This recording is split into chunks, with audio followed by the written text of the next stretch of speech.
Hi everyone, welcome back to the channel. If you haven't watched my previous video on dependency injection in .NET, where I explained singleton, scoped, and transient lifetimes, make sure to check that out first. I'll put the link in the description. Today, we're talking about keyed services in .NET 8, a super useful feature that helps when you have multiple implementations of the same interface. We'll first see why this problem exists, then solve it the right way using keyed services. So stick around. Let's jump into code. I have set up a .NET 9 Web API project using Minimal API to keep things simple. Alright, let's jump into a real-world scenario. Imagine we need to send notifications to users via email. To keep things structured, we define an interface iNotification service. We define an interface to keep our design flexible and allow for different types of notifications in the future, such as SMS, WhatsApp, or push notifications.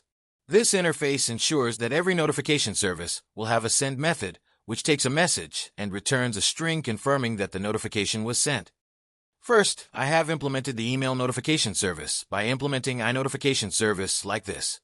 I've implemented the send method, and it just returns email sent.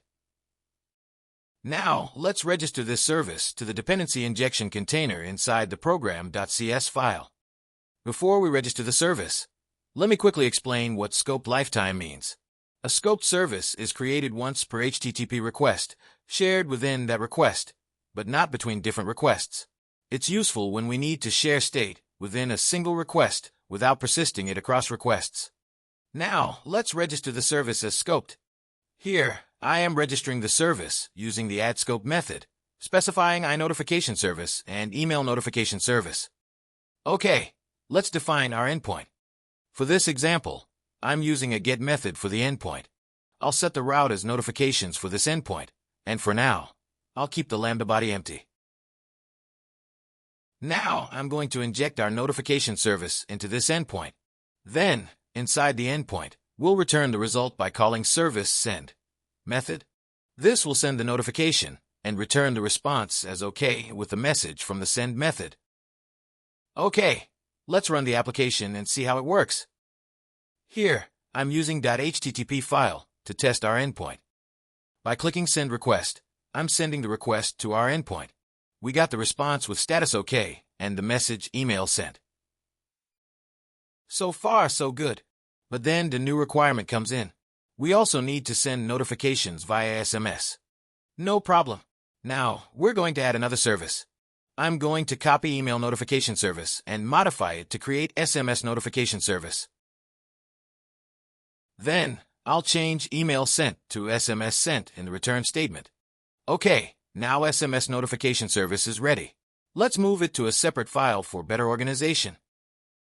I'm going to register SMS notification service in the dependency injection container now. This service will also be registered as scoped, just like the email notification service. Now, I'm changing our endpoint route to notification/email. I'm going to duplicate our existing endpoint, update it for SMS, and set the route to notification/SMS. Now, everything should be all set. It should work, right? Alright, let's go ahead and run the application and check it out. I'll change the send request URL to notifications/email. I'll duplicate the send request to send a request to the SMS endpoint and change the route to notifications/SMS. Now, I'm going to send a request to the email endpoint. We got the OK status and the response as SMS sent. Let's send a request to the SMS endpoint now. We received the same response with OK status and SMS sent. Here's what's happening. When we register services in dependency injection, they are injected into the application based on the order they are registered.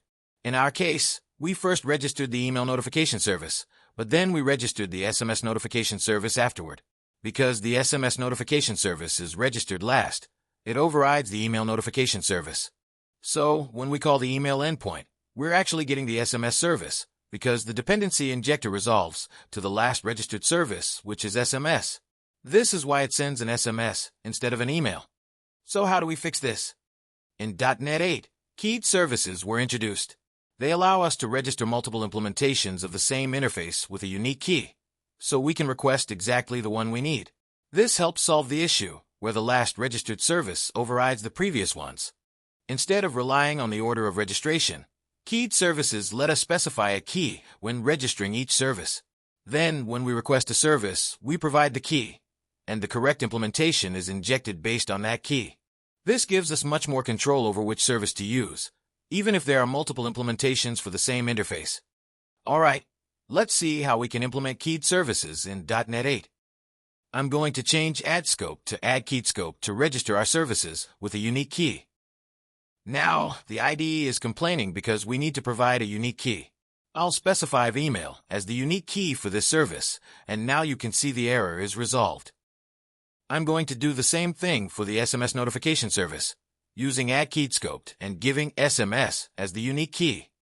Instead of hard-coding email and SMS, I'm going to define an enum to represent the two types, making the keys more maintainable and type-safe. I've defined an enum called notification type that includes email and SMS as options. Then, I'll replace the hard-coded key values with our enum values from the notification type enum. This makes the code more maintainable and type-safe.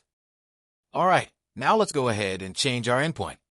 Now, I'll add the From Keyed Services attribute to inject the keyed service directly into our endpoint by passing the unique key. Here, I'll use notification type email to specify that we want to inject the email notification service.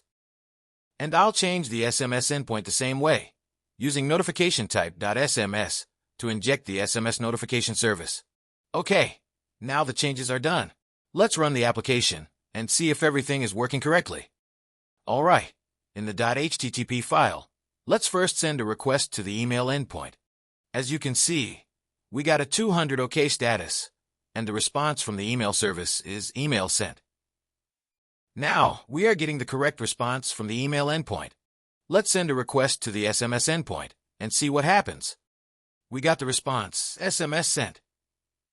The SMS endpoint is also working correctly. Awesome! Now both endpoints are working correctly using keyed services in .NET 8. This approach ensures that we get the right service without any conflicts, making our dependency injection more flexible and maintainable. I hope you're enjoying the video. If you found this useful, like, subscribe, and check out my previous video on dependency injection. Link in the description. See you in the next one.